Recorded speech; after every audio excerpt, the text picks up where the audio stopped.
gauche. On s'y penchera dessus. On va noter les joueurs dans cette rencontre qui en étaient sur Jude Bellingham. Je vous propose de le noter. Il a été élu homme du match. Globalement, j'ai l'impression qu'il faisait l'unanimité autour de la table. C'est entre 7 et 8. Ouais, pareil, allez. Allez, vas-y, 7. Allez, 8, un 7 pour David Aiello. Qu'est-ce qui vous a un peu moins plu? Parce que j'ai trouvé... Non, c'est pas que ça... il fait un très bon match, mais le 8, pour moi, il aurait fallu qu'il soit encore plus impactant, plus décisif.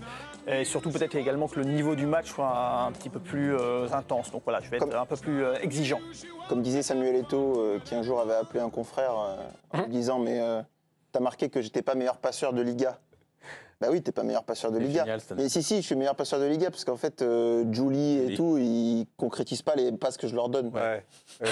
Il a compté les passes qui auraient dû être des passes décisives. Bellingham, ce soir, c'est un peu Eto'o, parce qu'il a fait des passes fantastiques, il en a fait 2 autres.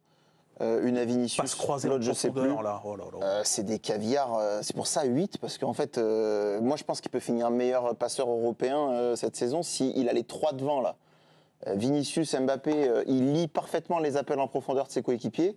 Il a les meilleurs attaquants pour ça. Bah déjà ce soir, c'est 3 passes normalement. S'il recule d'un cran, Tidiane l'a bien souligné, il n'y a plus Kroos, la rampe de lancement, donc ça va être différent. J'ai un peu des réserves sur Tchouaméni, etc. Si Tchouaméni, la première passe, il la donne à Bellingham et c'est à Bellingham de faire le décalage, ça risque de faire beaucoup de passes décisives pour Bellingham. Là où il est, c'est vraiment un joueur différent, c'est qu'on a connu, et moi j'en étais particulièrement fan, des box-to-box anglais, Gerrard, Lampard, etc. Scholes. Mais à qui il manquait... Alors Scholes, pour moi, il était un petit peu différent. Scholes, justement, il avait le côté un peu subtil. Ouais. Mais les autres, c'était... Alors moi, je les adorais, mais c'était quand même des joueurs qui, dans le petit jeu, avaient un tout petit déficit. C'était pas des joueurs de combinaison, vraiment. C'était des joueurs de puissance, des qui t'arrachaient tout. Ouais, exactement. Et je trouve que lui, il a ça.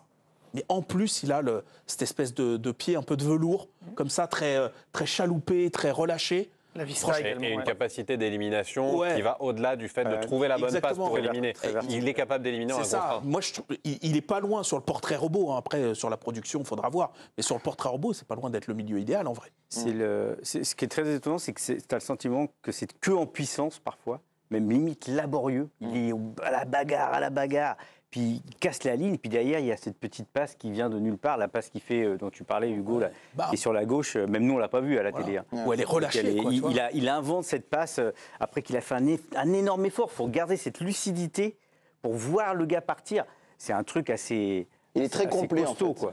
Il a ce côté physiquement d'avoir des appuis impressionnants et être capable aussi sur des contrôles orientés, comme tu dis, d'avoir une élégance à la Zizou. Le contrôle orienté pied droit, où le gars anticipe un petit peu, mais il est tellement puissant qu'il est passé. Même si le gars il avait capté ce qu'il avait fait, ce qu'il allait faire, il est trop puissant. Trop fort. Il y a un langage corporel rassurant aussi quand même, parce que je trouve que la saison dernière, assez tôt, dès le mois de mars-avril, on commençait à voir que ça roulait un peu sur la jante. Alors il est allé au bout de sa saison avec en plus un problème à l'épaule qui l'a traîné jusqu'à l'Euro. Pareil, l'Euro c'était un peu sur courant alternatif parce qu'on le sentait éreinté. Là je trouve qu'on a retrouvé un joueur très énergique, capable de faire vraiment beaucoup d'efforts et fatalement derrière, avec la qualité individuelle qui est la sienne. Sur la fin, il jouait que des coups. Alors que là, il a fait un vrai match. Sur le langage corporel, on l'a aussi vu plus heureux là que l'on l'a vu avec l'Angleterre pendant l'Euro. Mais il doit se sentir mieux aussi. Romain, vous avez une photo à nous proposer. Oui, je surveille un peu tout ce qui se passe sur les réseaux sociaux en même temps. Et regardez, c'est une photo qui a été publiée par le compte officiel du Real Madrid avec Vinicius et Kylian Mbappé, et notamment le Brésilien qui imite la célébration du Français. C'était un clin d'œil plutôt sympa. Bon, pour le moment... La jalousie, c'est pas pour tout de suite. Mais vous avez vraiment un esprit tordu. Pour l'instant, Vinicius, c'est tordu. Je suis un tordu. Non, mais on a besoin de guetter ça. Coopérer. Les joueurs de foot savent coopérer quand il le faut. Non, mais il y a un truc qui est très révélateur, c'est que la zone de chalandise de Mbappé, elle est occupée par Vinicius, et Mbappé s'y est pas aventuré. Et c'est Vinicius qui a fait toutes les différences dans ce match. C'est Vinicius qui a fait lever le public avec ses dribbles. Et ça va être difficile pour Mbappé parce qu'il joue dans un rôle où il va être moins mis en évidence en fait individuellement. Et il va falloir que... Il marque, il va marquer, mais les gestes qui restent, les débordements, les dribbles, les passements de jambes, etc.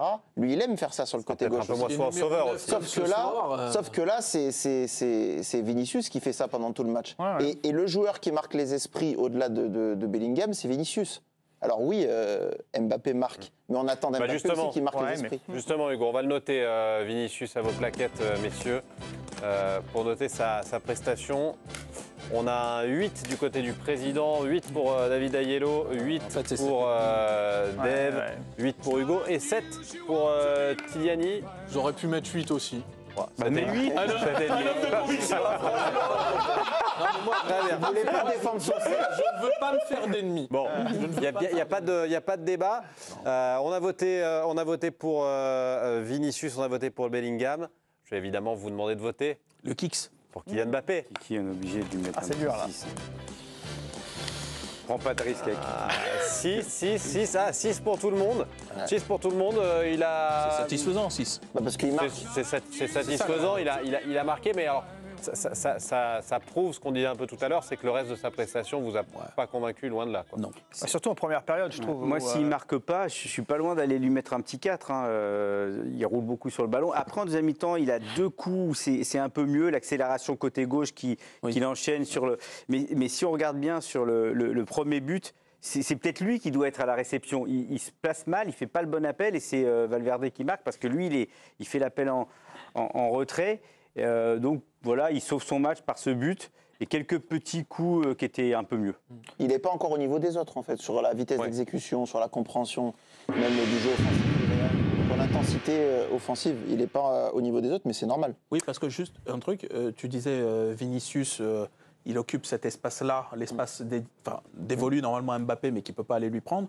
Mais pas uniquement parce qu'il y a l'antériorité, c'est parce qu'aujourd'hui, Vinicius, dans ce secteur-là, il est plus fort. Bien sûr. Et ça, c'est un truc, il y a 2 ans, tu ne l'aurais jamais cru.